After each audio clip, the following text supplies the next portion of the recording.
toujours 19 heures à l'heure de Paris qui doit marquer le démarrage de notre webinaire. Je vois que vous êtes déjà quelques-uns présents. Donc je vous propose que nous commencions tout de suite. Les autres participants pourront se joindre au fur et à mesure du déroulement du webinaire. Donc moi je m'appelle Patrick Fontan, je suis le gérant du cabinet Maubourg Patrimoine. On reparlera tout à l'heure de notre cabinet à la fin du webinaire. Je vais vous présenter ce webinaire. J'aurais dû normalement le faire avec mon comparse Steph Nimby qui s'occupe au sein de notre cabinet de toutes les activités internationales. Steph a eu un problème personnel, il vous prie de bien vouloir l'excuser. Il a été obligé de rentrer précipitamment dans sa famille. Et donc je vais essayer de me substituer à lui, ce qui ne va pas être une tâche facile. Donc le thème de notre webinaire ce soir, c'est de mieux comprendre les placements financiers et de savoir comment on peut y souscrire quand on est français de l'étranger. Donc les placements financiers, tout le monde veut la même chose. Il veut gagner beaucoup d'argent avec ses placements financiers, mais pas prendre de risques. Malheureusement, c'est pas si facile que ça. Et il est important, avant de s'engager dans un investissement financier, de savoir mesurer la performance, de la comparer au risque et de savoir raisonnablement ce qu'on peut attendre d'un placement dans lequel on investit par rapport au risque qu'on accepte de prendre. Donc ça va nous inciter à vous présenter quelques données théoriques assez brèves, mais qui vous permettront de mieux savoir comment on mesure la performance, comment on mesure le risque qui est attaché au travers de 5-6 notions classiques pour les gens qui travaillent sur les marchés financiers et qui éclaireront un petit peu les produits financiers qu'on vous présentera par la suite. Donc nous, on a décidé ce soir de vous présenter 5 types de placements financiers accessibles aux non-résidents. Et donc, les premiers produits financiers qu'on vous présentera, ce sont les titres cotés traditionnels que vous connaissez, les actions, les obligations. On parle ensuite des produits à performance absolue qui sont aussi souvent cotés, donc accessibles au grand public. Mais qui, on verra, comme leur nom l'indique, ont vocation à ne pas dépendre de l'évolution des marchés. Troisième type de produit qu'on vous présentera, vous en avez sûrement entendu parler, ce sont les produits structurés. Donc ça, c'est les produits qui vous permettent d'investir toujours sur les marchés financiers, mais avec des coussins de sécurité. Ensuite, on va aborder, pour terminer notre webinaire, 2 types de placements un peu plus exotiques. Donc, les crypto-monnaies, vous en avez entendu parler, vous savez probablement de quoi il en retourne. Vous avez vu que ça va beaucoup baisser, que ça va ensuite encore plus monter. Donc, est-ce que c'est intéressant d'investir là-dedans? Comment fait-on sans y laisser sa chemise? Donc, on essaiera de vous éclairer sur ces points-là. Dans une dernière partie, on abordera aussi un thème qui a eu ses heures de gloire, qui continue à être à la mode, et qu'on peut regrouper sous l'appellation de crowdfunding. On verra tout à l'heure ce que ce terme recouvre. Donc, ce que je vous propose, c'est qu'on commence par la partie la plus hermétique ou compliquée. C'est tout ce qui est notion théorique pour mesurer la performance par rapport au risque.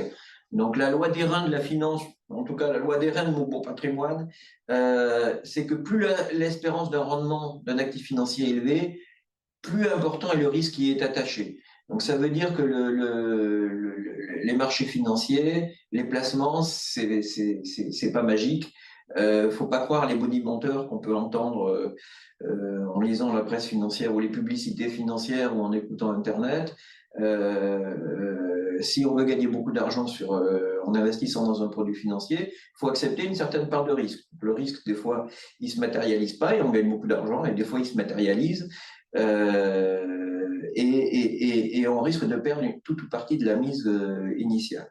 Donc, c'est important de mesurer le risque. Alors, qu'est-ce qu'on entend par performance d'un actif financier? Ça, c'est le plus simple à comprendre. On va prendre l'évolution d'un actif financier entre sa date de début et sa date de fin. Et on va analyser la performance en pourcentage en comparant les 2 valeurs.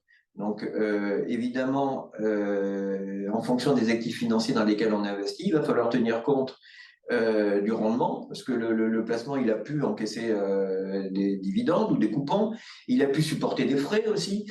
Et donc, c'est la somme de tout ça qui fait que on va pouvoir mesurer la performance. Cette mesure, elle va être réalisée au travers de deux indicateurs assez classiques. On va pouvoir les mesurer en pourcentage ou on va pouvoir les mesurer en multiples. Donc le pourcentage, si j'ai 100 en année 1 et si j'ai 200 en année 2, bah, j'ai gagné 100% de mon... J'ai doublé mon investissement. Et si on raisonne en multiple, dans le même cas, on a fait un multiple de 2. On voit bien que c'est pas pareil de gagner, de doubler sa mise sur 2 ans ou de la doubler sur 5 ans. Et là, ça fait appel à une troisième notion qui est le taux de rendement interne, qui va tenir compte de la performance de votre placement en la pondérant par le temps pendant lequel vous avez porté votre placement financier. Donc, plus la durée de portage de votre placement financier est importante, plus toute chose étant égale par ailleurs, le taux de rendement interne de votre investissement, il va se réduire. Donc voilà un petit peu ce qu'on appelle performance d'un actif financier, qu'on va distinguer du taux de rendement. Donc le taux de rendement, c'est une notion différente, c'est combien le capital que j'ai investi me rapporte tous les ans en termes de revenus. Vous voyez, par exemple, si une SCPI que vous avez acheté sans distribuer un coupon de 5, ben, naturellement, vous aurez un rendement de 5% qui peut varier dans le temps. Mais c'est important quand on prépare sa retraite, par exemple, de savoir quel est le rendement potentiel annuel de l'investissement qu'on réalise. Hein, ça, c'est important quand on achète des obligations, quand on achète des sociétés civiles de placement immobilier et qu'on a besoin à terme de compléments de revenus. Donc voilà pourquoi c'est une notion, cette notion de rendement facial qu'il est important de connaître avant d'investir. Alors, la performance, c'est facile. Le risque, c'est un petit peu plus compliqué. Le risque sur les marchés financiers, ça se concrétise au travers de la volatilité. La volatilité, bien, c'est l'ampleur des variations du cours d'un actif financier durant une période donnée. Plus un actif est volatile, donc plus il bouge, si vous voulez, plus il est risqué. Alors, vous voyez aussi que plus il est risqué, plus votre espérance de gain, elle est importante. On vous a mis deux graphiques pour illustrer cette notion de volatilité. On vous a pris un actif financier qui est volatile, donc on en a pris un, on en reparlera tout à l'heure, qui est un actif qui est présent qui est investi sur les sociétés qui sont sur la blockchain, donc sur les crypto-monnaies. Donc sa volatilité est importante, 34%, c'est vraiment élevé.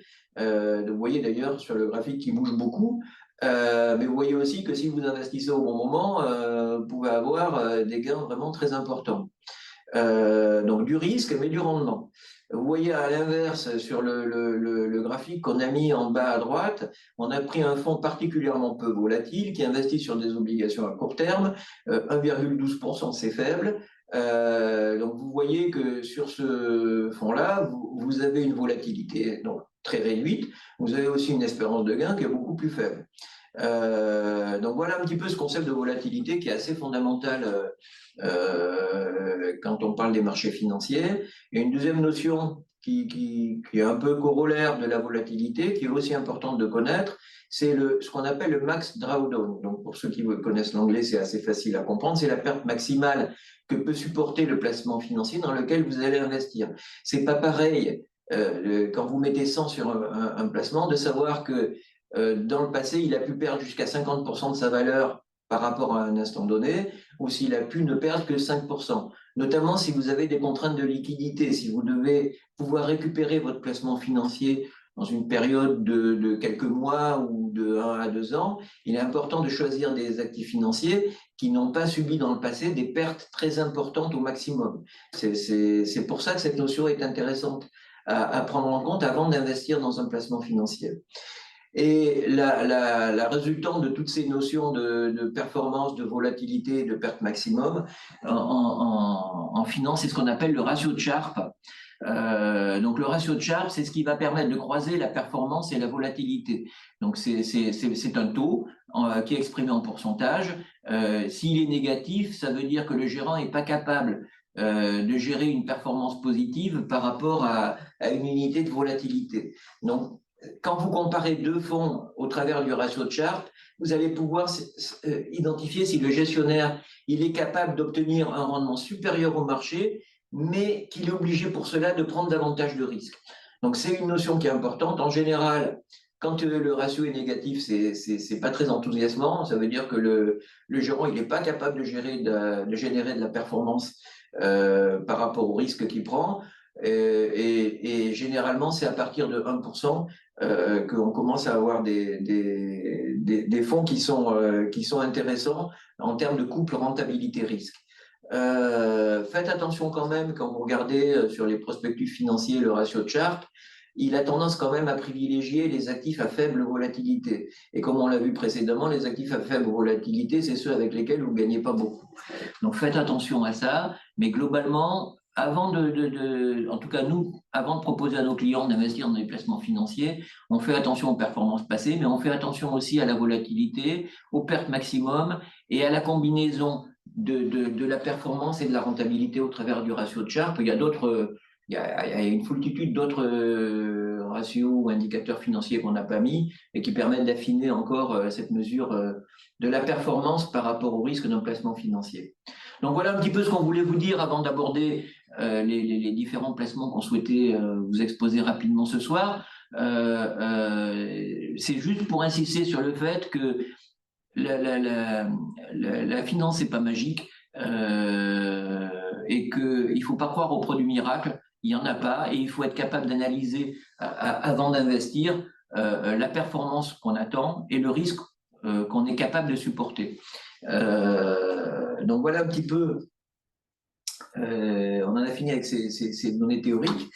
Donc je vais commencer à aborder les placements financiers proprement dit.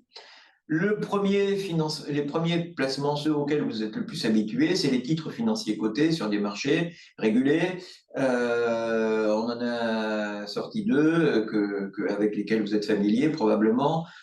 D'une part les actions, d'autre part les obligations. Donc les actions, c'est un placement qui est important d'avoir dans ces actifs quand on a un horizon assez lointain. Pourquoi? Parce que quand vous détenez des actions, quelque part, vous êtes un peu, vous participez à la croissance économique mondiale au travers des entreprises dans lesquelles vous avez investi.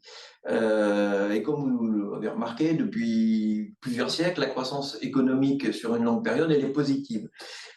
Donc, quelque part, même s'il peut y avoir de gros coups de panne. On l'a connu en 1930, on l'a connu avec le crack de 1987, on l'a connu aussi avec celui de 2007 et on l'a encore reconnu avec 2020. Mais on a vu aussi que même nonobstant 1930 où ça avait été un petit peu compliqué, les marchés financiers ont quand même tendance à effacer les gros coups de mou assez vite. Pourquoi? Parce que l'économie, elle progresse, le taux de croissance, il est positif, et les actions qui sont cotées, elles profitent de cette croissance. Donc sur le long terme, l'épargnant est gagnant. Évidemment, ça dépend quand même des périodes dans lesquelles on investit. Il vaut toujours mieux investir quand c'est pas cher et puis revendre quand c'est cher. Ça, c'est la théorie. En pratique, c'est pas si évident que ça de bien calculer le moment d'investissement et surtout, quand tout le monde a peur, personne n'a envie d'investir. Au plus fort des crises, on dit qu'on a peur des couteaux qui tombent dans le jargon financier. C'est-à-dire que personne ne veut les ramasser parce que on ne sait jamais quand le marché va s'arrêter de baisser. Et puis quand il remonte, ça va tellement vite qu'on a toujours du mal à attraper la hausse. Donc, c'est pas si simple. Donc, comme vous avez pu le remarquer, les marchés ils sont au plus haut. En tout cas, les grands indices mondiaux, ils sont au plus haut. Alors, c'est pas choquant en soi, puisque comme on l'a vu, comme la croissance est positive, c'est pas complètement incohérent que les marchés ils soient jamais très loin de leur plus haut. Mais souvent, on a pris l'habitude aussi, avec l'expérience, de savoir que quand ils sont au plus haut, souvent, ils ont besoin de respirer et après, ils rebaissent. Donc, est-ce que c'est trop tard aujourd'hui pour se positionner sur les actions? Il faut être évidemment plus prudent quand on est dans ces situations de forte valorisation, mais il faut aussi faire attention, tous les marchés ne sont pas équivalents. Et aujourd'hui, si les grands indices mondiaux, des grandes valeurs, qu'elles soient américaines ou européennes, sont à leur plus haut, aux États-Unis, ce sont les valeurs technologiques, en Europe, ce sont en France, par exemple, les valeurs de luxe ou certaines valeurs pharmaceutiques. Donc, il faut remarquer d'abord que ce sont de très, très belles valeurs, avec de très belles perspectives de progression de leurs bénéfices. Mais tous les marchés, ils ne sont pas composés de grandes capitalisations et tous les marchés, ils ne sont pas à la fête aujourd'hui. Donc, nous, on a identifié trois idées d'investissement avec des marchés qui nous paraissent receler des plus-values potentielles. Le premier marché sont les actions des pays émergents. Alors, les pays émergents, ils deviennent de plus en plus hétérogènes. Il y a d'un côté la Chine et de l'autre côté les pays qui ne sont pas la Chine. Donc, les derniers mois, les pays extérieurs à la Chine ont connu d'assez bonnes progressions, pas aussi spectaculaires que les grandes actions américaines. Par contre, la Chine, elle est au tapis. Elle est au tapis depuis 4 ans maintenant. Les valeurs ont baissé entre 30 et 50%. Par contre, la croissance économique en Chine, elle est encore de 5% par an, même si ça devient de plus en plus dur, même si probablement elle va baisser. On est quand même sur un pays qui, même s'il souffre de la crise immobilière, même s'il souffre d'un interventionnisme croissant des autorités politiques, c'est un pays qui est 40% moins cher qu'il était il y a 4 ans et qui n'a pas connu un marasme économique formidable. Donc, les marchés émergents, globalement, ils ne sont pas très chers, hein, ils sont en baisse significative sur 3 ans, voire même sur 5 ans. Et nous, on pense qu'il y a une possibilité de rattrapage qui peut être assez importante. Deuxième marché qui n'est pas très cher aujourd'hui, c'est tout ce qui est petite et moyenne capitalisation. Alors, c'est vrai partout dans le monde, les petites et moyennes capitalisations, elles sont en retard par rapport aux grandes capitalisations. C'est particulièrement vrai en Europe. Notamment parce qu'elles pâtissent d'une croissance économique moindre et parce qu'elles sont un peu plus endettées que les grandes valeurs et donc elles sont un peu plus sensibles au taux d'intérêt. Elles avaient assez bien résisté pendant la période de hausse en 2022. Depuis que les taux d'intérêt se sont installés à des hauteurs un peu plus importantes, elles souffrent. Donc, vous avez le CAC 40 qui doit se balader autour de 8% depuis le début de l'année. Les petites capitalisations, elles se baladent à zéro. Ouais. Donc, mais on continue à y avoir de très belles valeurs. En général, il y a un phénomène de mode aussi. Quand les marchés redeviennent un peu plus optimistes, les petites et moyennes capitalisations ont tendance à rattraper leur retard par rapport aux grandes capitalisations. Là, ça fait 2-3 ans, même plus, qu'elles accumulent les handicaps boursiers. Nous, on pense qu'à court ou moyen terme, les marchés reviendront à la raison. Aujourd'hui, ça coûte moins cher d'acheter une société cotée sur la bourse que d'acheter une société non cotée. C'est une anomalie. Et on pense que la baisse des taux d'intérêt qui va être entamée par la Banque centrale européenne à la fin du premier semestre devrait favoriser les petites et les moyennes capitalisations européennes. Dernière idée d'investissement pour investir sur les actions pas chères et avec des potentiels de valorisation sont les foncières immobilières. Donc, c'est des sociétés qui détiennent des immeubles, soit des immeubles de bureaux, soit des immeubles résidentiels. Elles ont été massacrées, pareil, elles ont perdu 30 à 40%.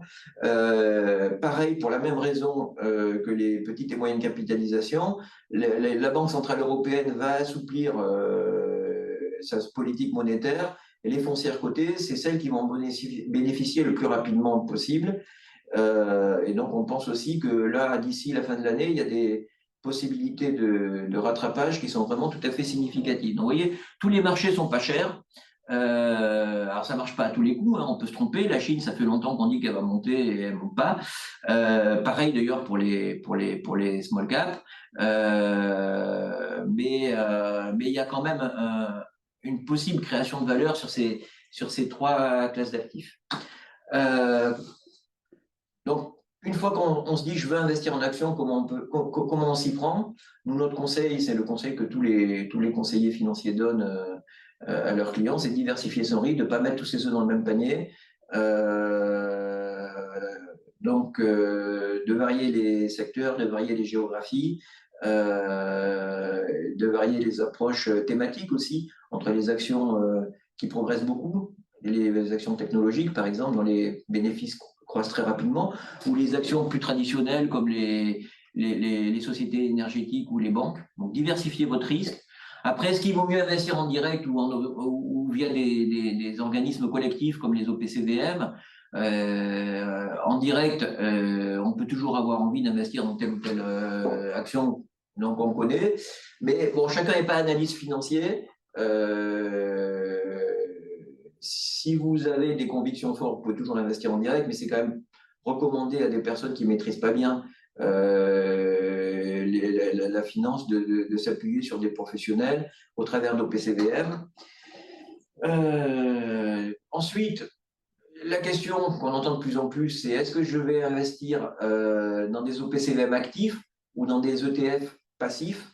Donc les ETF, je vous rappelle, on les appelle les trackers dans la vie courante. Ce sont des instruments financiers qui vous permettent de répliquer les marchés.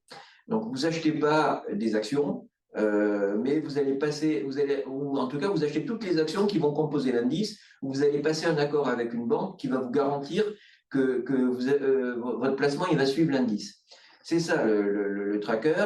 Donc le gros avantage qu'un tracker a par rapport à la gestion traditionnelle, la gestion qu'on appelle active, c'est que les frais sont beaucoup plus réduits. Hein, sur les meilleurs fonds actions américains, enfin les meilleurs fonds actions, vous avez au minimum 2% de frais de gestion. Un tracker de Vanguard, par exemple, qui est la principale société mondiale, vous allez avoir 0,0 quelque chose de frais de gestion.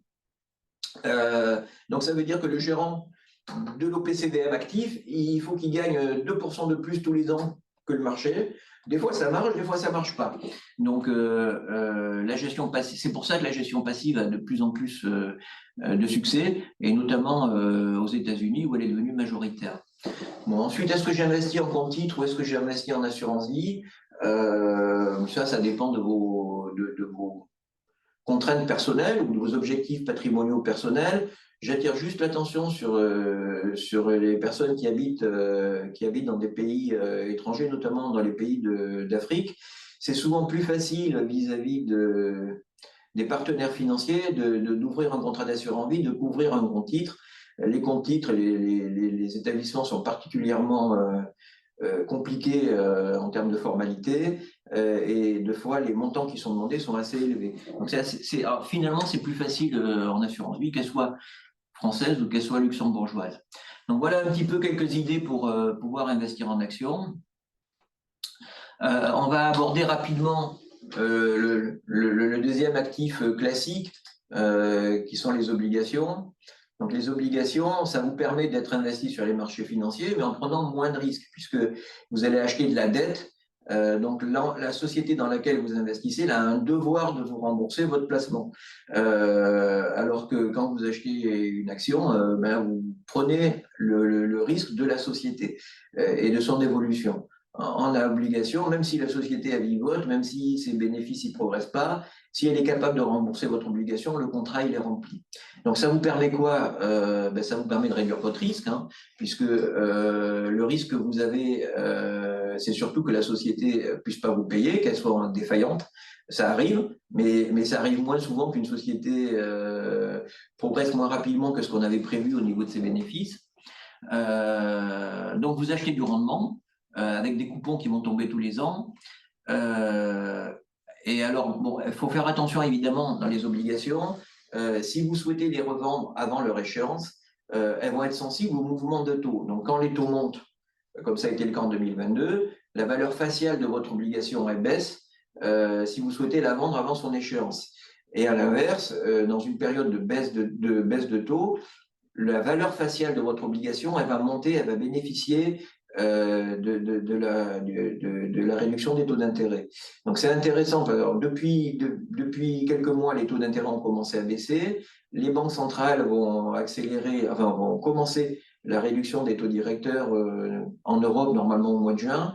Donc, vous avez un double effet qui est intéressant aujourd'hui sur les obligations, c'est que vous avez aujourd'hui plus de rendement qu'en 2021, puisque les taux ont monté, et comme on anticipe qu'ils vont baisser, vous allez pouvoir bénéficier de cette baisse des taux par une augmentation de la valeur faciale de votre obligation. C'est pour ça qu'on pense que les obligations aujourd'hui, c'est certainement l'actif liquide qui présente le meilleur couple rentabilité par rapport au risque. Alors, comment je fais pour investir en obligations si je suis convaincu par ce discours?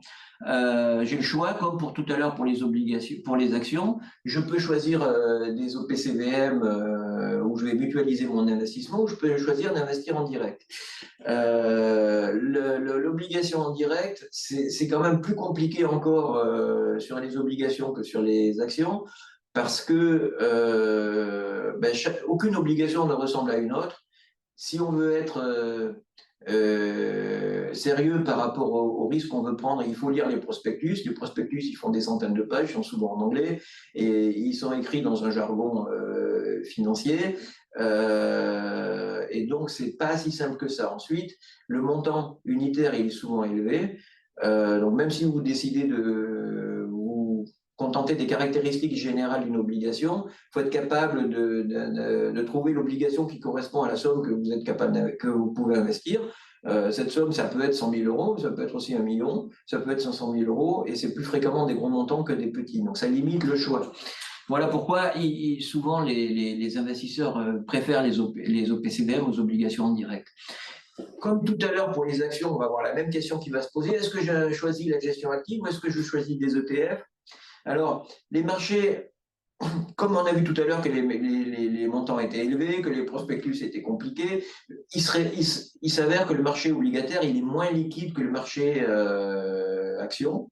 Donc les vendeurs ont plus de mal à trouver une contrepartie à l'achat quand ils souhaitent vendre que pour des actions. Ça a deux effets par rapport au mode de gestion que vous devez choisir. D'abord, comme c'est moins liquide, ça veut dire qu'on peut plus facilement battre les indices que quand on est en action. On peut identifier plus facilement des vecteurs de plus-value qui n'ont pas été identifiés par les indices.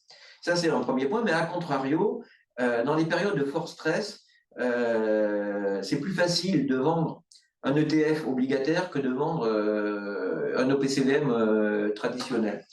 Et en fait, aujourd'hui, les ETF obligataires, ils sont adoptés par les grands investisseurs internationaux, les fonds de pension, les banques, les caisses de retraite, qui préfèrent investir au travers d'ETF, notamment parce que en cas de fort mouvement de marché, ils peuvent se débarrasser plus facilement de leur placement obligataire.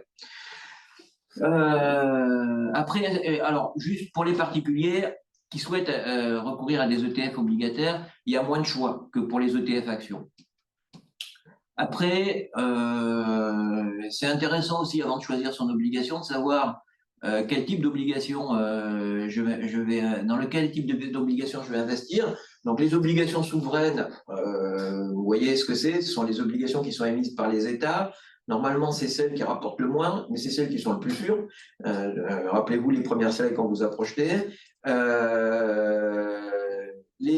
Ce qu'on appelle investment grade, ce sont les obligations qui sont émises par les entreprises les mieux notées. Pensez à LVMH, par exemple, c'est typiquement l'entreprise qui peut émettre des obligations investment grade. Donc, elles sont parfois quasiment au même niveau de prix que les obligations souveraines, donc elles ne rapportent pas toujours énormément, mais elles vous garantissent le remboursement de votre obligation à terme. Troisième catégorie, pour avoir un peu plus de rendement, vous allez choisir des entreprises qui sont moins bien notées. Donc, ce n'est pas forcément des entreprises qui sont au bord du dépôt de bilan. Vous allez avoir un peu plus de rendement, mais vous allez être confronté à des entreprises qui ont un peu plus de dettes, peut-être un peu moins de cash flow, un peu moins de trésorerie par rapport aux dettes qu'elles ont dans leur bilan. Mais vous avez gagné plus. Par exemple, vous avez des sociétés traditionnellement qu'on trouve sur ce marché en France, pour vous donner un ordre d'idée, des sociétés comme Picard Surgelé, qui a fait appel à beaucoup de fonds de private equity, donc ils ont beaucoup de dettes, donc ils sont un peu moins bien notés. Elis, la société qui fait le linge, est un peu dans la même situation. Mais là, vous avez 2-3% de plus de rentabilité, voire plus, hein, que par rapport à une obligation LVMH ou à une OAT. Après, il y a des obligations qui sont indexées sur l'inflation. Et elles étaient particulièrement adaptées, évidemment, par rapport à la période qu'on a passée. On est un peu moins optimiste sur l'intérêt de ces obligations par rapport au futur. Faites attention quand même quand on parle d'obligations indexées sur l'inflation. C'est le coupon qui est indexé sur l'inflation. Si l'obligation est à taux fixe, vous allez avoir deux mouvements contradictoires qui vont s'opposer pendant une période de hausse une période d'inflation qui s'accompagne généralement d'une période de hausse de taux. Donc le coupon il est indexé sur l'inflation, c'est bien pour vous. Par contre, les taux qui sont fixes, ils vont pâtir de la remontée des taux d'intérêt sur les marchés, ils vont baisser. Et donc on a moi j'ai le souvenir d'un OPCVM obligataire indexé sur l'inflation émis par AXA, qui avait des obligations particulièrement longues sous-jacentes, qui étaient aux États-Unis, et il a fait moins 20% en 2022. Donc il ne protégeait pas beaucoup de l'inflation. Donc il faut faire attention, c'est des produits techniques quand même. Dernière chose que je voulais vous dire sur les fonds obligataires, vous avez peut-être entendu parler de ce qu'on appelle les fonds obligataires à échéance. Donc c'est quoi le principe d'un fonds obligataire à échéance? Je vous ai dit tout à l'heure que le principe d'une obligation, c'est quand les taux montaient, sa valeur baissait, et inversement. Le fonds obligataire à échéance, l'idée c'est de se dire, je vais investir dans un fonds qui est prévu, dont la date de fin est prévue, ça va être 2027, 2029, peu importe, et je vais le garder jusqu'à son échéance. Donc si je le garde jusqu'à son échéance, peut-être que sa valeur elle va fluctuer jusqu'à l'échéance, mais à l'échéance, c'est le capital qui est payé. Donc pendant la période de portage de mon fonds obligataire, je vais pouvoir encaisser les dividendes, enfin les coupons, pardon. Ces coupons, ils vont être soit distribués, soit intégrés dans mon fonds, et à la fin de la période, je récupère le capital, augmenté ou non, des coupons qui ont été payés pendant la période. Voilà la philosophie du fonds obligataire qui a eu beaucoup de succès en 2003, qui continue à en avoir aujourd'hui. Bon, simplement, les marchés obligataires se sont un peu améliorés depuis début novembre 2023 et il y a un petit peu moins de rendement porté par ces fonds obligataires aujourd'hui, mais il y en a encore tous les jours de nouveaux qui s'ouvrent. Donc, ça sécurise les investisseurs obligataires de se dire qu'ils ne sont pas dépendants de la valeur instantanée de leur obligation pendant les 5 prochaines années et que s'ils sont patients, ils vont récupérer leur capital, leur coupon, tout ça en une fois. Voilà un petit peu la philosophie du fonds obligataire à échéance. Alors, je voulais vous parler d'un produit que vous avez peut-être, enfin, d'un type de produit qui est un peu moins familier et un peu plus complexe. C'est ce qu'on appelle les produits à performance absolue. Je vous ai mis une illustration qui évoque les hedge funds. Pourquoi? Parce que typiquement, un hedge fund, c'est un fonds qui vise la performance absolue. C'est-à-dire que la philosophie, c'est que le marché y monte, que le marché y baisse. Je vais essayer d'organiser mon investissement pour que je puisse avoir un rendement positif dans n'importe quelle situation de marché. C'est pour ça qu'on l'appelle la performance absolue. Il est censé pas être corrélé à l'évolution des indices boursiers. Donc, comment on fait pour y arriver? Bon, on va décrire quelques stratégies tout à l'heure, mais globalement, ça veut dire que le gérant va recourir à des produits dérivés. Des produits dérivés, c'est quoi en pratique? Des produits dérivés, c'est des paris qu'on va prendre sur l'évolution des marchés. Et donc, je vais pouvoir parier non seulement que ça monte, mais aussi que ça baisse. Et si je parie que ça baisse et que la baisse est effective, je vais gagner même en cas de baisse des marchés. Donc, si je combine bien tous ces produits dérivés, peut-être que je vais arriver, et si je suis très bon, peut-être que je vais arriver à dégager une performance positive même quand les marchés y baissent. Alors, on a essayé de vous identifier trois types de stratégies qui sont utilisées pour faire de la performance absolue par les gérants et qui sont accessibles aux particuliers parce que les hedge funds, ils ont des stratégies souvent plus complexes, mais qui demandent des sommes importantes. C'est pour ça que on a préféré se limiter aux trois stratégies les plus communes. La première, à 90%, c'est celle que vous trouverez sur les fonds cotés. C'est la stratégie long-short. Donc long, ça veut dire que j'achète une action de manière traditionnelle. Si elle monte, je gagne, et si elle baisse, je perds. Short, c'est différent. Je vais vendre à découvert le titre sur lequel je me positionne. Donc, si je vends à découvert une action, je peux la racheter au bout de 3 mois à un prix convenu. Et si je ne me suis pas trompé et que l'action a baissé, je vais pouvoir faire un gain grâce à ce pari que j'ai réalisé sur l'action. C'est ce qu'on appelle shorter une action ou un titre financier. Donc vous voyez que on peut générer comme ça des stratégies complètement neutres au niveau du marché. Imaginez que vous pensez que l'action Renault va monter plus que les autres valeurs automobiles. Donc vous allez acheter cette action de manière traditionnelle et en contrepartie, vous allez pour le même montant vendre à découvert, par exemple, l'indice du marché automobile. Donc si vous ne vous trompez pas et si l'action surperforme, l'action Renault surperforme le marché automobile, vous allez avoir un gain, quelle que soit l'évolution de l'indice du marché automobile. Ce qui est important, c'est que l'action Renault, elle soit supérieure à l'évolution du marché automobile. Et comme ça, vous générez un gain, même si le marché il s'est retrouvé en situation de baisse.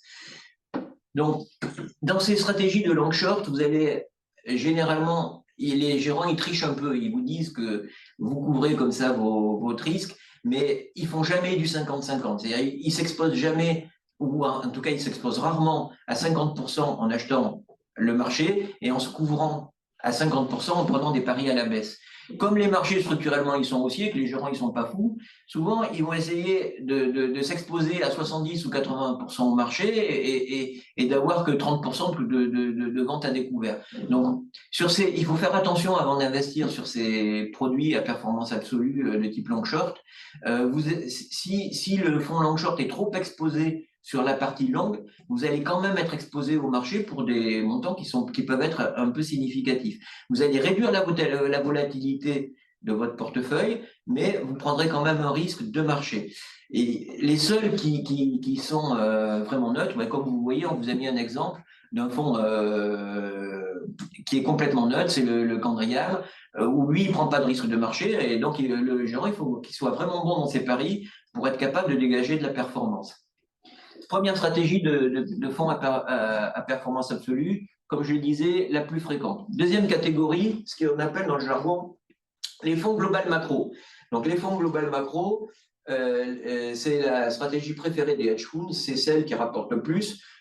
C'est une stratégie où vous allez pouvoir investir sur toutes les classes d'actifs, sur toutes les zones géographiques mondiales. Donc vous pouvez acheter théoriquement, vous pouvez vous positionner sur de l'énergie, des matières premières, le peso mexicain, des obligations, des actions, et vous allez vous positionner soit à la hausse, soit à la baisse, en fonction des paris que vous faites sur l'évolution de ces différents marchés.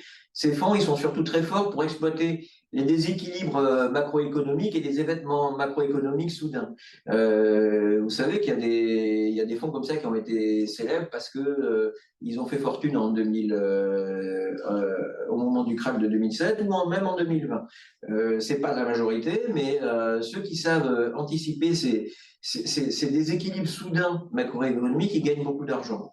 Donc, peu de fonds de ce type accessibles à la clientèle de particuliers ou en public. Il y en a un par une société dont vous avez entendu parler qui s'appelle H2O. Donc, ils ont toute une gamme de fonds global macro qui sont performants malgré tous les ennuis qu'ils ont pu avoir avec les autorités monétaires et judiciaires françaises et britanniques.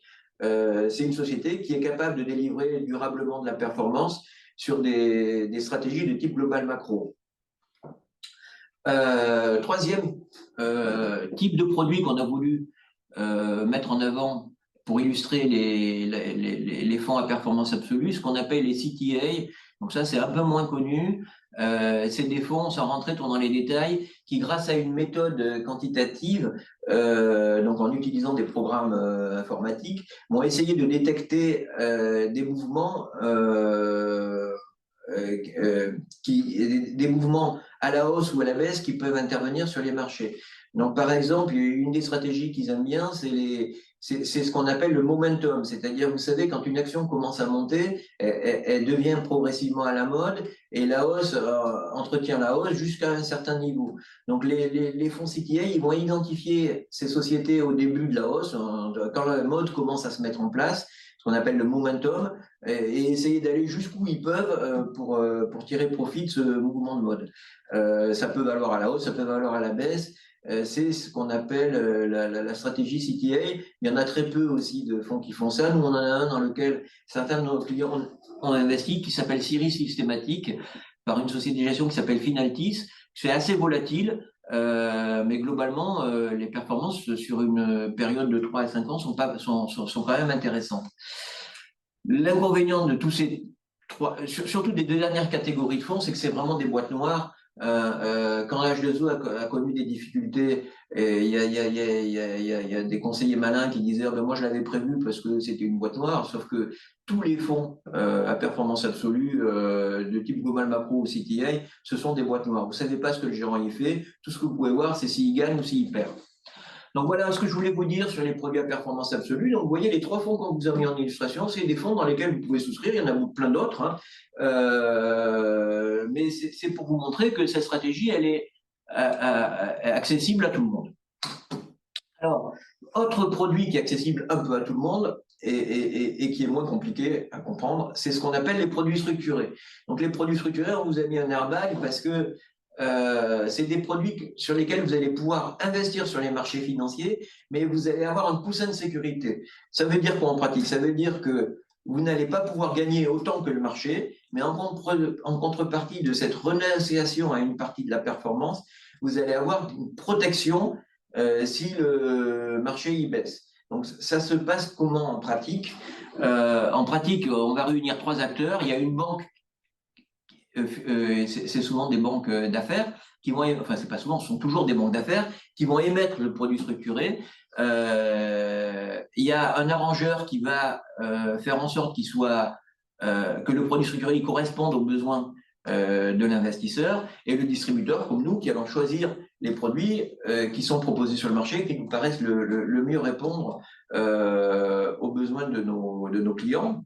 Donc vous voyez quand même derrière le produit structuré, vous avez quand même des banques connues, vous avez Goldman Sachs, vous avez la BNP, vous avez Natixis, donc c'est des banques solides qui vont vous garantir que le produit peut aller jusqu'à son terme. Et donc, il y a pas mal de variétés de produits structurés, mais schématiquement, si vous voulez, vous allez vous positionner sur un indice ou sur une action. Donc, ça peut être le CAC 40, ça peut être l'action NJ, par exemple. Et donc, vous allez vous positionner sur une durée maximum qui peut être de 5 à 12 ans. En général, on va être sur 10, 11, 12 ans. Donc, tous les ans, on va faire le point sur l'évolution de ce qu'on appelle le sous-jacent, un indice boursier ou l'action.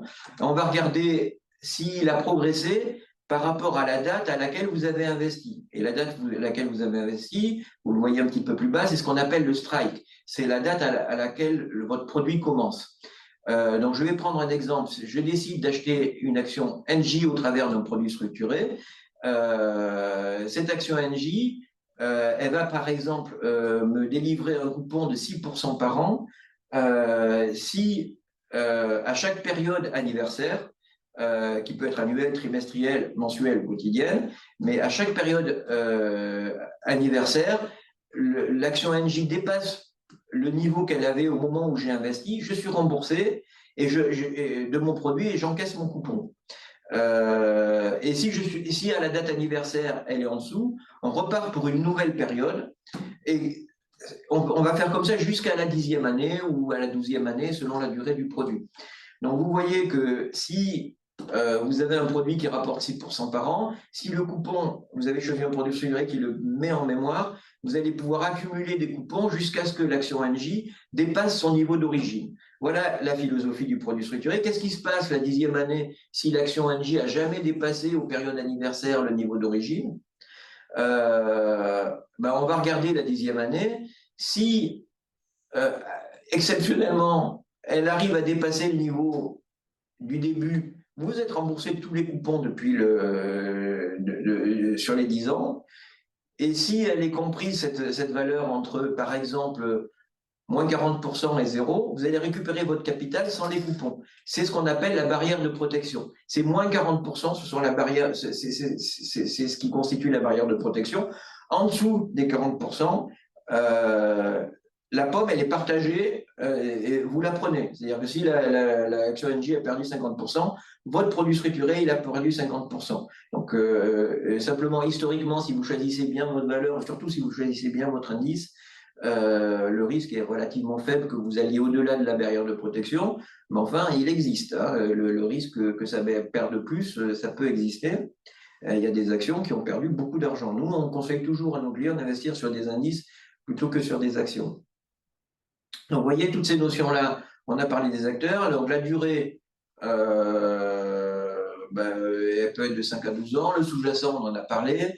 Je ne rentre pas trop dans les détails parce que c'est plus compliqué encore, même si ça paraît compliqué, c'est plus compliqué que ce que je vais vous expliquer. Juste pour vous donner un petit tuyau, dans les périodes de forte volatilité, par exemple, quand il y a eu la pandémie, un produit structuré, normalement, il se commercialise sur 2-3 mois. Donc, la banque, par exemple, en 2020, une banque va proposer un produit structuré sur l'action NJ le 1er février. Simplement le strike, donc la date à laquelle le produit va vraiment commencer, c'est-à-dire la date à laquelle on va regarder la valeur de l'action NJ, c'est 2 mois après. Qu'est-ce qui s'est passé en 2020 ? L'action NJ, elle a perdu 50%. Donc, ça veut dire que le point de référence de l'action pour toute la durée du produit structuré, il avait perdu 50% par rapport à ce qu'avait calculé la banque. Et donc, la probabilité de remboursement pour le souscripteur de ce produit structuré, elle était multipliée, elle était décuplée. Et donc, nous, on a conseillé à nos clients d'investir massivement sur ces produits pendant cette période-là. Ils ont été remboursés quasiment systématiquement au bout d'un an en encaissant leurs coupons, ils étaient contents.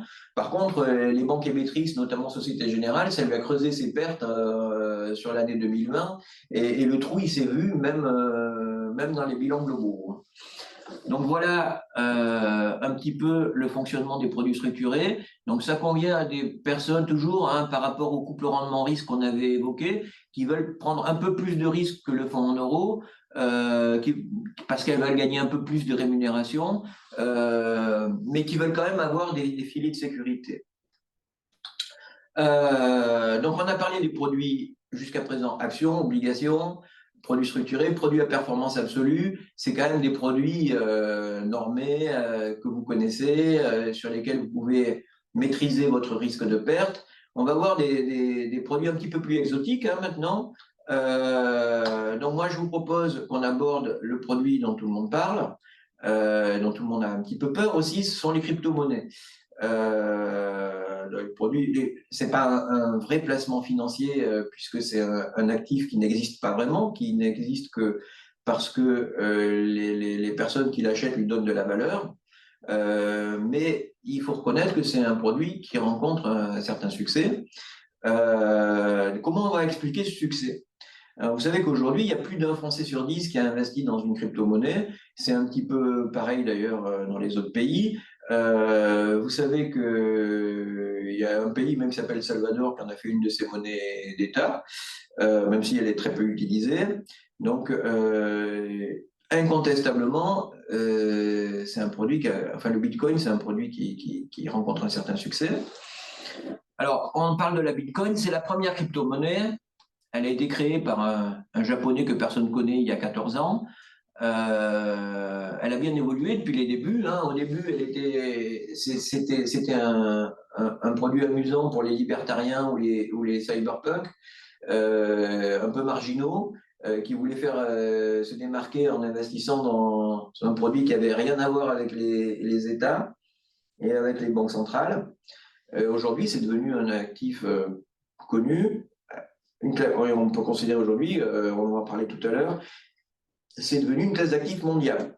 Il y a une autre chose qu'il faut remarquer, c'est que c'est un produit qui repose uniquement sur des programmes, sur des systèmes informatiques, qu'on appelle la blockchain, vous savez. Et c'est des systèmes qui, pour l'instant, sont résilients. Ils n'ont jamais été hackés. Et c'est ce qui a encouragé aussi le développement de cette classe d'actifs. Donc, ça ne veut pas dire que le Bitcoin ou les crypto-monnaies ne sont jamais risquées. D'abord, elles sont très volatiles, on va en reparler. Et puis, il y a eu plein de problèmes, hein. Il y a eu des vols. Mais la crypto en elle-même, elle n'a jamais été volée. C'est les organismes qui étaient autour de la crypto qui se sont fait voler. Alors, le Bitcoin, tout le monde connaît. Vous savez aussi qu'il y a une centaine, il y en a même peut-être des milliers de crypto-monnaies qui existent aujourd'hui. Elles ont connu des fortunes diverses. Il y en a qui ont prospéré dans le sillage du Bitcoin. La plus connue, c'est l'Ether. Souvent, celles qui ont le plus prospéré, c'est celles qui se sont adossées au dollar ou à un panier de monnaie pour maîtriser la volatilité, qui est quand même le principal inconvénient des crypto-monnaies. Donc, ça veut dire quoi? Ça veut dire que, par exemple, une monnaie qui est adossée au dollar, mais elle est censée détenir autant de dollars qu'elle a vendu de Bitcoin. Comme ça, si le client veut récupérer son argent, il est sûr d'avoir des dollars en contrepartie. Bon, il y en a d'autres.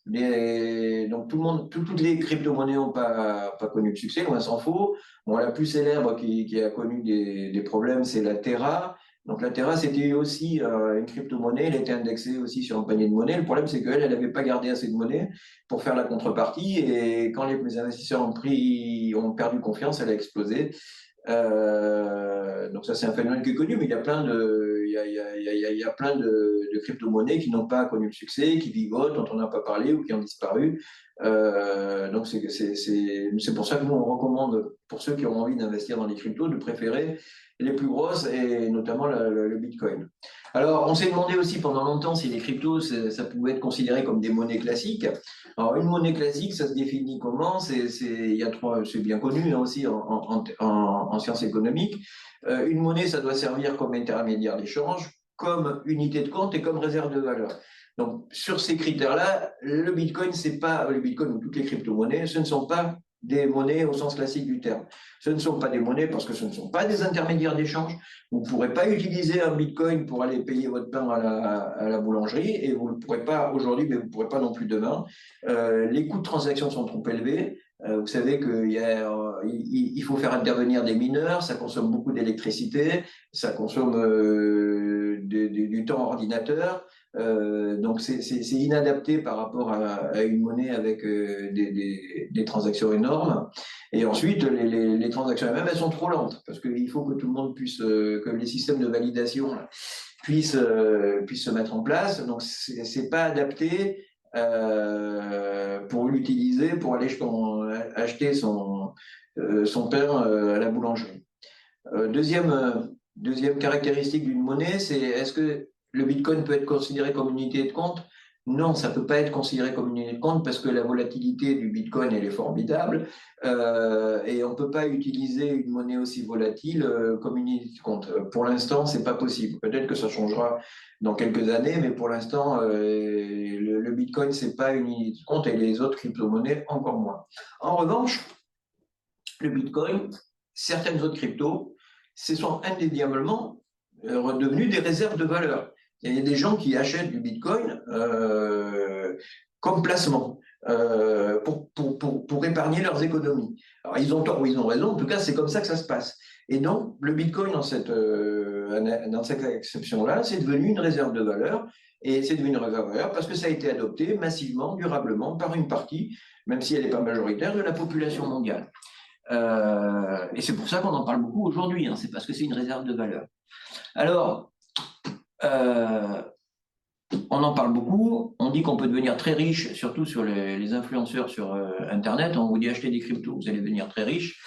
Est-ce qu'ils ont raison? On a vu, le Bitcoin c'est la plus ancienne des crypto-monnaies, elle a 14 ans, donc ça fait pas beaucoup de recul. L'or s'est utilisé depuis l'Égypte ancienne. C'est pas tout à fait les mêmes comparables en termes de temps. Ce qu'on se dit aujourd'hui, on ne sait pas trop comment les cryptos vont évoluer, mais il y a deux théories qui s'affrontent pour essayer d'expliquer leur évolution et d'anticiper ce qu'elles peuvent devenir plus tard. La première théorie, c'est ce que j'ai appelé, moi, la théorie digitale. C'est-à-dire que j'investis dans les cryptos un peu comme j'investis dans le progrès technologique. Et globalement, ma crypto, elle va suivre une courbe à peu près équivalente à celle des valeurs digitales. Pas forcément liées elles-mêmes aux cryptos, hein. Par exemple, Nvidia ou Microsoft, qui sont des valeurs digitales. Ce sont des valeurs qui sont très sensibles au taux d'intérêt, parce que les bénéfices qu'ils vont engranger vont pouvoir se proroger sur une très longue durée.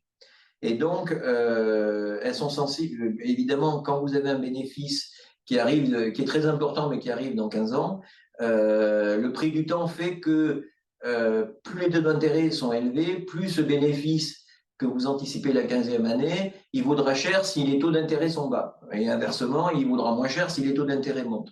Donc c'est pour ça que les valeurs digitales ont beaucoup souffert de la remontée des taux d'intérêt. Et c'est aussi corollairement pour cela que les cryptos ont beaucoup baissé pendant la période de 2022 où les banques centrales ont mis fin à la fête monétaire.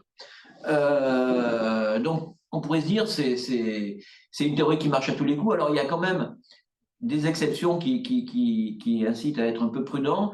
D'abord, quand il y a eu des problèmes sur les cryptos proprement dites, par exemple quand la monnaie Terra a explosé en vol, ou quand l'intermédiaire FTX, là, qui était dirigé par Sam Bankman-Fried, a elle-même explosé, le Bitcoin, il a encore plus baissé que les valeurs digitales. Donc il y a une surréaction à la baisse dans cette période de remontée des taux. Le Bitcoin, ça baissait beaucoup plus encore que les valeurs digitales, plus volatile que les valeurs digitales. Et à l'inverse, on en reparlera tout à l'heure, mais les bitcoins viennent d'être autorisés pour être utilisés comme tracker, comme support aux trackers, et ça a permis une surréaction des bitcoins par rapport aux valeurs digitales. Donc, une relative corrélation entre les valeurs techno, les bitcoins, mais pas tout à fait.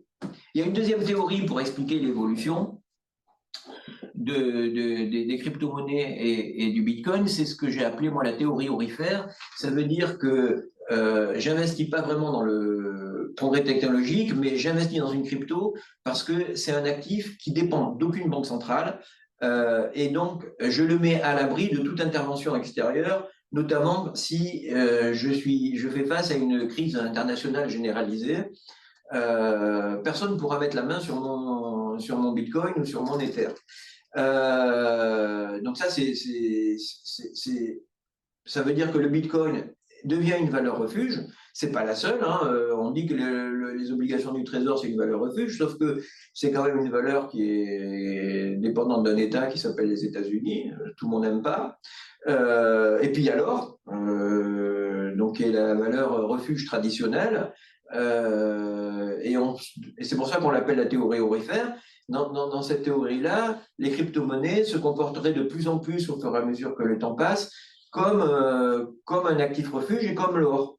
Donc c'est intéressant, hein, ça veut dire que ça pourrait pérenniser l'existence de ces crypto-monnaies. Il faut aussi être conscient de la conséquence de cette théorie, c'est que si vraiment ça devient un équivalent de l'or, il n'y a pas de raison que ça connaisse les évolutions que ça a connues dans le passé, parce que l'or, il peut progresser, hein. Aujourd'hui il progresse, mais il ne progresse pas de 100% par an, hein. Il progresse maximum de 15 à 20% dans les bonnes années, mais donc si les cryptos deviennent de plus en plus des valeurs refuges, leur taux de progression ne pourra pas être aussi stratosphérique qu'il a été dans le passé. Voilà un petit peu ce que je voulais vous dire sur l'évolution des cryptos. Moi, personnellement, je ne suis pas fanat. Et tous les conseils financiers sont mal à l'aise par rapport aux cryptos parce que ce n'est pas un vrai actif.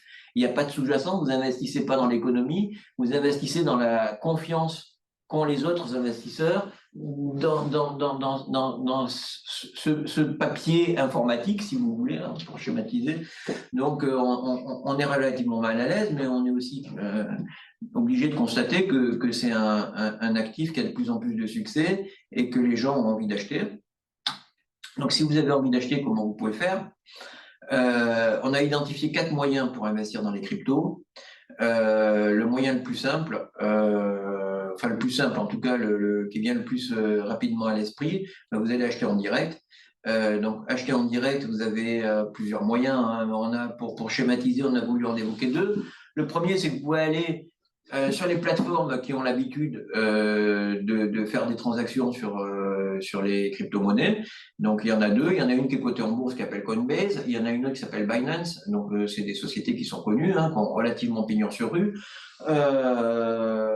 FTX avait aussi pignon sur rue. Bon, ça l'a pas empêché d'exploser en vol.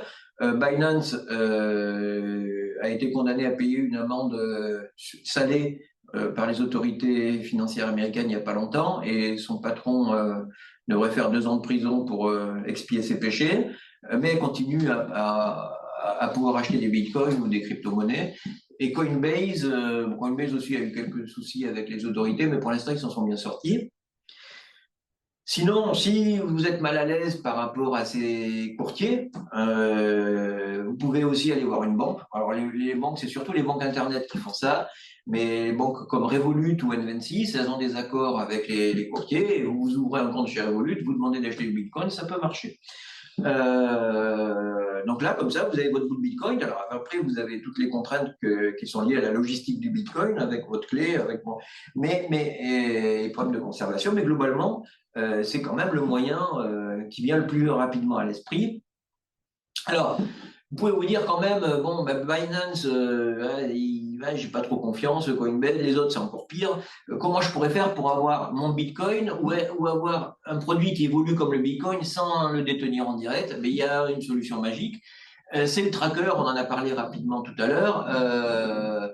Donc, les autorités américaines ont permis aux plus grandes banques du pays de créer des instruments financiers qui dupliquent complètement le cours du Bitcoin.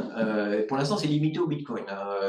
Et donc, plutôt que d'aller voir une structure dont certaines ont connu des problèmes dans le passé, plutôt que de devoir gérer la logistique du Bitcoin, là, c'est magique. Vous allez acheter un produit financier qui va bouger exactement comme le Bitcoin. Alors, il peut bouger à la hausse, mais il peut aussi bouger à la baisse. Il y a une variante d'ETF qu'on appelle le ZTC, qui fonctionne à peu près pareil, mais qui sont réservés plutôt à des investisseurs professionnels. Donc, si vous achetez ces produits-là, vous êtes exposé 100% sur le Bitcoin et vous n'avez pas les contraintes. C'est un peu comme quand vous achetez des ETF indexés sur l'or. Ça vous permet de suivre le cours de l'or sans avoir la logistique de la détention des lingots, le coffre-fort, enfin bon, tout ce que vous connaissez. C'est exactement pareil. Donc, il y a juste un inconvénient, c'est que pour l'instant, le seul pays où on peut acheter des ETF indexés sur le Bitcoin, sont les États-Unis. Il y a quelques produits, il y a quelques pays qui permettent la commercialisation des ETC, là, les succès d'année des ETF. Donc au Royaume-Uni, c'est possible. C'est aussi possible dans certains cas en France, mais retenez retenez que c'est réservé aux clients institutionnels et que les particuliers, c'est pas pour eux. Ça ne veut pas dire que ça ne va pas évoluer. Donc, si vous voulez acheter un ETF sur le Bitcoin, il faut avoir un compte aux États-Unis. Mais on peut espérer que d'ici quelques mois ou quelques années, avec la concurrence qui existe sur les marchés financiers, il est probable que les autorités monétaires et financières européennes desserreront les teintes et que ces produits-là seront accessibles aux particuliers. Pour l'instant, c'est niet. Donc, si vous ne voulez pas acheter des Bitcoin en direct avec Coinbase, si vous ne pouvez pas acheter des ETF parce que ce n'est pas autorisé, comment vous pouvez faire? Il y a un troisième moyen pour s'exposer sur le marché des cryptos, c'est de s'exposer au travers d'OPCVM, donc des SICAV, qui vont acheter des sociétés cotées sur des marchés financiers, mais dont l'activité dépend des crypto-monnaies, notamment du Bitcoin. C'est un peu comme, j'ai pris un exemple, tout à l'heure on se disait l'ETF Bitcoin, c'est un peu comme l'ETF or, sans avoir besoin de gérer les lingots. Là, je dirais que ces OPCVM-là, c'est un peu comme quand vous achetez des mines aurifères. Ça bouge pas tout à fait comme l'or, mais bon, globalement, ça a tendance à évoluer à peu près de la même manière, même si c'est un peu schématique pour l'or. Et donc là, il y a pas mal de sociétés de gestion qui se sont engouffrées sur ces marchés-là. J'en ai mis 3 comme ça pour les illustrer. Il y a Rothschild qui a une éminente société de gestion qui a créé un OPCVM pour investir sur les sociétés liées à la blockchain. Vous vous rappelez, c'était le premier graphique que je vous montrais où il avait une volatilité de 34%. Donc, c'est un fonds où on a pu gagner beaucoup et on a pu perdre beaucoup, mais qui globalement a à peu près suivi les tendances du marché des crypto-monnaies. Vous avez d'autres sociétés moins connues que Rothschild, mais qui ont aussi qui ont une gamme par contre plus large. Toubam, Mélanion, il y en a plein d'autres. Hein. Donc ça, c'est accessible aux particuliers. Vous pouvez aller voir la banque. C'est même accessible en assurance vie. Ça existe et globalement, vous êtes quand même sur des performances qui suivent à peu près le marché des cryptos. Quatrième moyen d'investir, là, c'est un peu comme si vous étiez sur du private equity, donc sur du non-coté. Là, vous allez investir dans des sociétés de gestion qui, avec votre argent, vont elles-mêmes acheter les cryptos. Donc, pour cela, elles vont vous prendre des frais de gestion et elles vont vous dire, moi, je suis capable, monsieur le client, de repérer les tendances à venir sur les principales crypto-monnaies. Donc, je suis capable de savoir si le Bitcoin va progresser plus vite que l'Ether ou plus vite que toutes les autres crypto-monnaies qui existent, ou inversement. Et grâce à ma gestion active, vous allez surperformer le marché moyen des crypto-monnaies. Hein, c'est un peu comme un gérant de private equity qui vous dit que parce qu'il est très bon pour choisir les sociétés et les faire évoluer, il vous générera une performance supérieure à celle que vous auriez eue si vous aviez suivi bêtement les marchés. Donc ça existe. On a pas mal de partenaires qui font ça hein, en France. Alors il y a des agréments à obtenir, mais ils sont pas si compliqués que ça. Donc je vous ai cité 2 sociétés, mais il y en a quelques autres, hein, Tilvest, AlphaCap. Donc vous voyez, vous investissez, vous donnez votre argent à une société de gestion. C'est assez sécurisé parce que c'est des sociétés qui ont l'habitude d'investir, qui vont sécuriser les acquisitions qu'elles font, qui vont les gérer hein, en termes de logistique derrière. Bon, par contre, évidemment, ça vous coûte un peu d'argent. Hein, bon, et on n'est jamais sûr que l'argent que ça vous coûte, il va être amorti par le surplus de performance parce qu'on n'a pas de recul. C'est des sociétés qui existent depuis pas très longtemps. Et puis, moi, je suis un peu dubitatif pour ça, par rapport aux performances que des gérants très malins peuvent faire sur une crypto-monnaie par rapport à une autre. Je trouve que il faut être un peu prétentieux pour pouvoir être capable de se dire qu'on va battre ce type de marché alors qu'on a aussi peu de recul sur leurs performances passées. Mais bon, ça existe et ça vous permet aussi de vous constituer des expositions sur les crypto-monnaies sans avoir les contraintes qu'on avait évoquées pour Bitcoin et Coinbase. Donc voilà ce que je voulais vous dire sur les crypto-monnaies. Ça ne veut pas dire qu'on vous conseille d'investir dans les crypto-monnaies, mais en général, quand on investit dans le Bitcoin, on le fait pas forcément parce qu'un conseil financier vous l'a dit. Donc voilà un petit peu les différents moyens. On peut vous aider pour certains. On n'a pas les moyens de vous aider sur d'autres, mais n'hésitez pas à nous le faire savoir si vous souhaitez aller plus loin. Donc, dernier type de placement que je souhaitais évoquer ce soir, c'est ce qu'on appelle le crowdfunding. Crowdfunding, c'est le nom anglais dans le jargon financier de la finance participative. Donc ça, c'est quelque chose qui est apparu il y a quelques années, qui a surfé sur la vague Internet. Et donc, ça permet à des porteurs de projets de s'appuyer sur le grand public pour financer les investissements qu'ils doivent réaliser. Et tout ça, ça se fait en dehors des circuits de financement traditionnels puisque ça passe par Internet. Donc, vous avez les banques la société qui lance son émission via du crowdfunding, elle évite comme ça de passer par les banques, par les fonds de private equity ou par les business angels. Donc ces contributions financières qui sont collectées via le crowdfunding, en fait, c'est organisé autour de plateformes Internet qui bénéficient d'agréments donnés par les autorités financières. Et on va distinguer 3 types de plateformes Internet. Les plateformes Internet qui recueillent des dons avec ou sans contrepartie, ça vous devez connaître, il doit y avoir des plateformes comme Kickstarter qui sont spécialisées là-dedans. Vous avez des plateformes qui sont spécialisées sur le prêt avec ou sans intérêt. Et puis enfin, vous avez les plateformes les plus mercantiles qui sont spécialisés sur l'investissement financier, où là, l'investisseur, il attend une rémunération, donc ça peut être soit sous forme obligataire, soit sous forme d'action. Donc le crowdfunding, c'est un peu le mélange de tout ça. Nous, ce qui nous intéresse évidemment, c'est plutôt les placements qui rapportent. C'est plutôt les placements sous forme d'action ou d'obligation. Et c'est cela dont on va parler maintenant. Alors, on va aller assez vite, on va être resté très synthétique sur le crowdfunding. Globalement, pour schématiser, il y a deux grandes catégories. Il y a le financement immobilier, c'est celui qui s'est développé le plus vite, hein, et le financement de start-up ou de sociétés de création récente. Donc le financement immobilier, à l'origine, comment ça se passait? Il y a un promoteur qui souhaite réaliser une opération de promotion immobilière. Donc la banque est d'accord pour lui faire le crédit, mais elle lui dit qu'il faut amener des fonds propres. Donc le crédit il coûtait 2-3%. Les fonds propres, si le promoteur en avait pas assez, il fallait faire appel à des partenaires financiers qui allaient demander des rémunérations d'au moins 20%. Et donc l'idée, ça a été de se dire qu'on allait faire appel au crowdfunding pour offrir une rentabilité financière à des particuliers plus élevée que celle auquel ils ont qu'ils ont l'habitude d'avoir. Donc, on va être sur des rentabilités de 8 à 12%, mais qui restent quand même inférieures pour le promoteur à celles que demanderait un partenaire financier, entre guillemets, marchand, qui lui demanderait 20%. Et donc, on se dit que tout le monde y trouve son compte. Le promoteur, il peut lancer son programme. Il n'a pas besoin de mettre de capitaux propres, il n'a pas besoin de faire appel à des partenaires financiers. La banque, elle a couvert son risque comme elle le souhaitait en limitant son montant, sur l'opération à financer.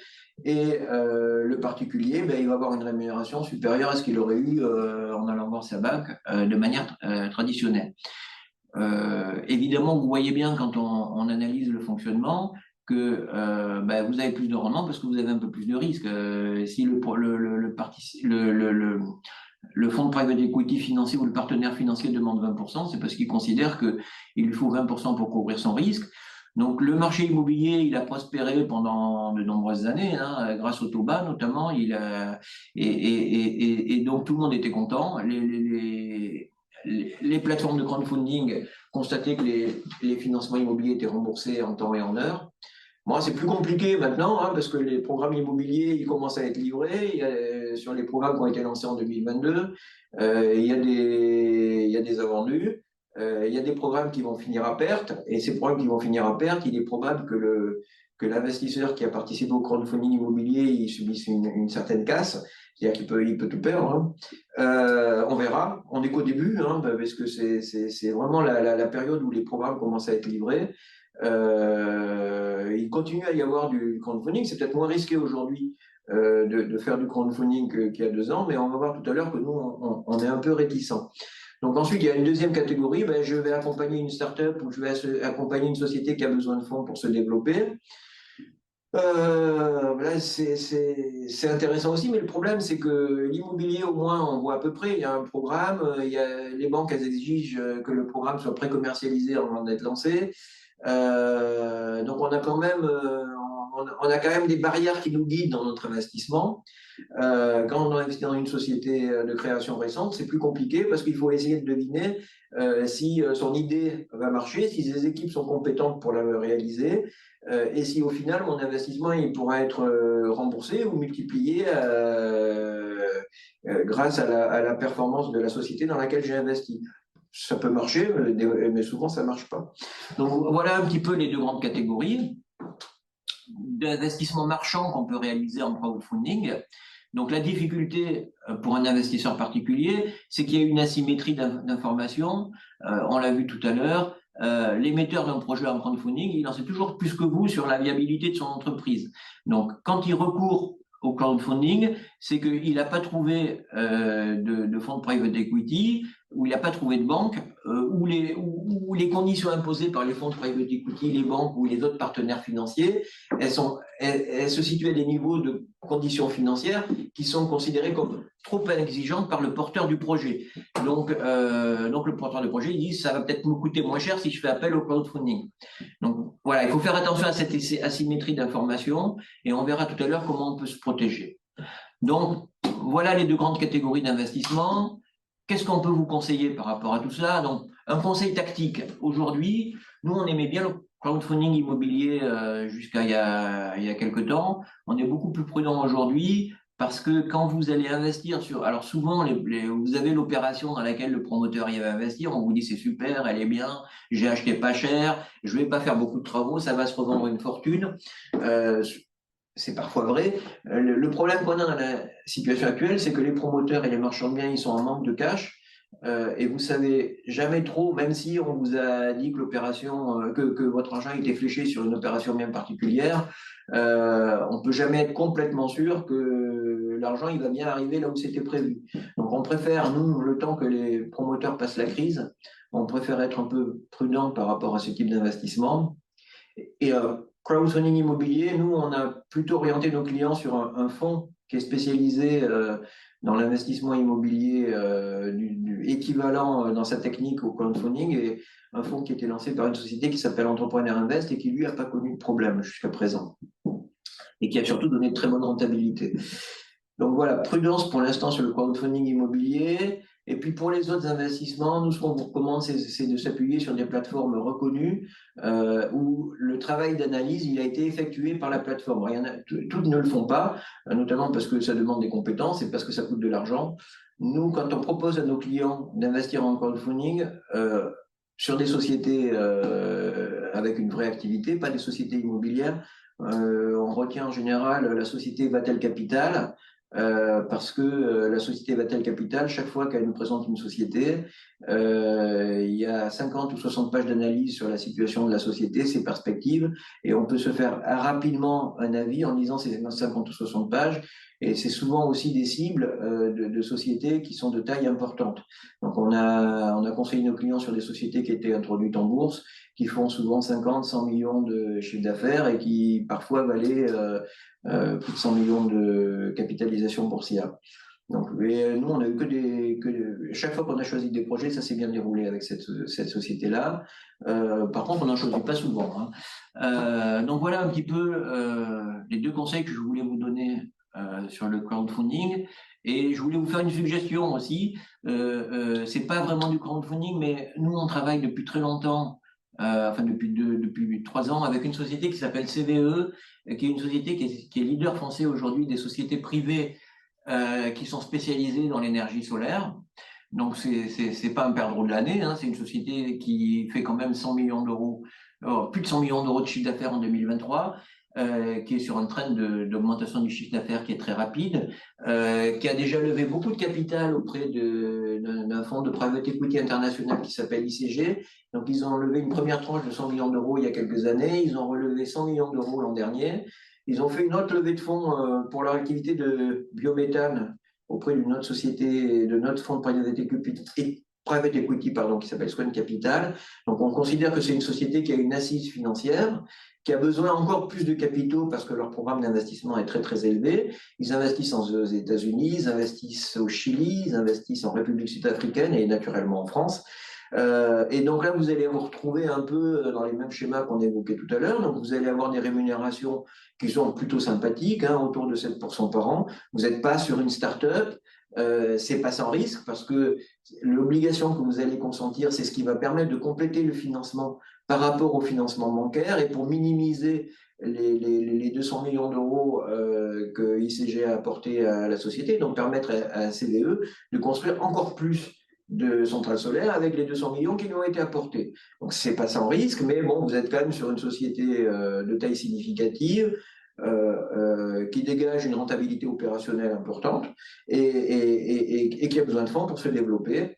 On avait fait la même chose avec une autre société qui s'appelait Photosol, on l'a fait pendant une dizaine d'années, même schéma, et cette société elle a été rachetée par Ruby, qui est une grosse société énergétique cotée en bourse, et depuis qu'elle a été rachetée, elle n'a plus besoin de ce type de financement. Donc, c'est pour ça qu'on s'est retourné vers CVE, qui a, à peu près au même moment où Photosol se retirait, souhaitait elle-même lever des fonds auprès de conseillers financiers comme nous. Donc, voilà un petit peu ce que je voulais vous dire sur le crowdfunding. Donc, on a évoqué des placements très liquides avec plus ou moins de risques, les actions, les obligations. On a évoqué des produits liquides aussi, mais un petit peu plus compliqués, comme les produits structurés ou les produits à performance absolue.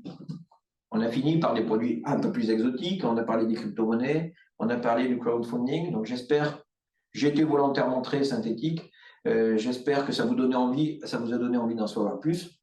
Je vais vous dire, avant qu'on termine notre webinaire, je vais vous dire quelques mots de notre cabinet. Alors, nous, on aimerait bien que vous nous choisissiez. On a quelques arguments à faire valoir. Donc, on est une société qui a un certain historique. Notre cabinet, il existe depuis une quarantaine d'années. Il est spécialisé dans le conseil aux familles, aux professions libérales, aux chefs d'entreprise.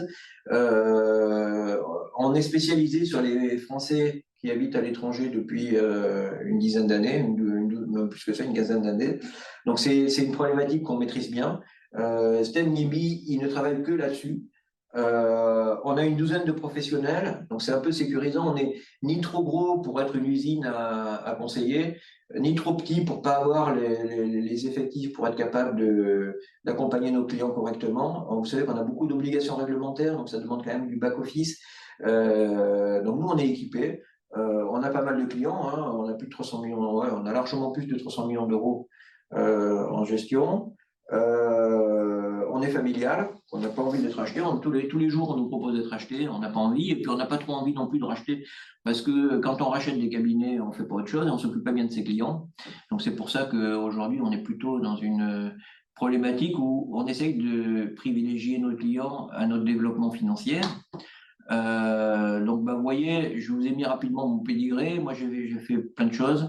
J'ai travaillé longtemps dans l'immobilier au Crédit Foncier, où je me suis occupé notamment de la gestion de la crise immobilière dans les années 90. C'est pour ça que j'ai autant de cheveux blancs. Et puis après, j'ai contribué à créer une banque de gestion de fortune qui s'appelait à l'époque la compagnie 1818, qui s'appelle aujourd'hui Natixis Wealth Management. Après, je suis devenu directeur d'un fonds de private equity, directeur associé. C'est un fonds qui s'appelait Développement et Partenariat, et j'en suis parti en 2012 et j'ai racheté à ce moment-là le cabinet qui est devenu mon bon patrimoine. Et on a un deuxième cabinet qui s'appelle Maubourg Entreprise qui ne s'occupe que des clients entreprises. Voilà un petit peu mon parcours. Donc, vous voyez, je connais un peu le private equity, je connais un peu l'immobilier, je connais un peu les placements financiers et j'essaye d'inculquer cette culture à tous les conseillers qui travaillent avec moi. Donc, Monsieur Ngimbi, il n'est pas là, mais il vous écoute par la pensée. Il a 20 ans d'expérience dans le conseil financier. Il est un peu comme moi. Il a travaillé dans des sociétés, dans des banques de gestion de fortune. Il a travaillé dans des sociétés de gestion de private equity. Il travaille pour une société qui s'appelait Thomas Lloyd. Il a été banquier, donc senior private banker au Luxembourg. Il a été banquier en France. Pour accompagner les Français de l'étranger, on a aussi un correspondant au Portugal, j'espère qu'il nous écoute, qui s'appelle Christophe Purolan, qui est à votre service. Vous avez ses coordonnées si vous souhaitez le joindre. Et toujours pour accompagner les Français de l'étranger, on a une personne qui est spécialisée sur tout ce qui est couverture santé. Vous savez on sait que c'est une problématique de nos clients. Donc elle ne fait que ça, elle est spécialisée là-dessus et elle est capable de savoir vous conseiller par rapport à la CFE et par rapport à toutes les solutions de couverture que vous pouvez avoir. On travaille avec toutes les grands assureurs qui sont spécialisés sur ce marché très particulier. Donc voilà un petit peu notre équipe internationale. Je rentre pas dans les détails, mais on a plein de conseillers pour nos clients français, pour nos clients entreprises. On a un ingénieur fiscal et patrimonial. On a une personne qui est spécialisée dans le suivi des allocations financières. Et on a un back-office et un middle-office qui est suffisamment équipé pour pouvoir faire face à toutes les demandes. On a plusieurs implantations, mais bon, la principale, c'est Paris. On est à 100 mètres de l'Arc de Triomphe. Donc je vous ai dit précédemment qu'on était un métier hyper régulé. On est un métier hyper régulé. On a 4 métiers qui sont tous plus régulés les uns que les autres. On est courtier en assurance. Ça, c'est ce qui nous permet de vous proposer de l'assurance vie, de l'assurance santé. On propose aussi de l'IARD pour les clients qui le souhaitent.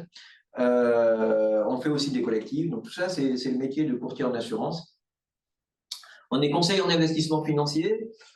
Ça, c'est régulé par l'autorité des marchés financiers. C'est grâce à ce statut qu'on peut vous proposer des produits en private equity, des produits de type SCPI ou des produits de type compte titre. Nous, on a des partenaires en France, on a des partenaires au Luxembourg et on a des partenaires aux États-Unis. Le compte titre, j'attire juste votre attention, il faut un peu de sous pour avoir accès au compte titre au Luxembourg ou aux États-Unis.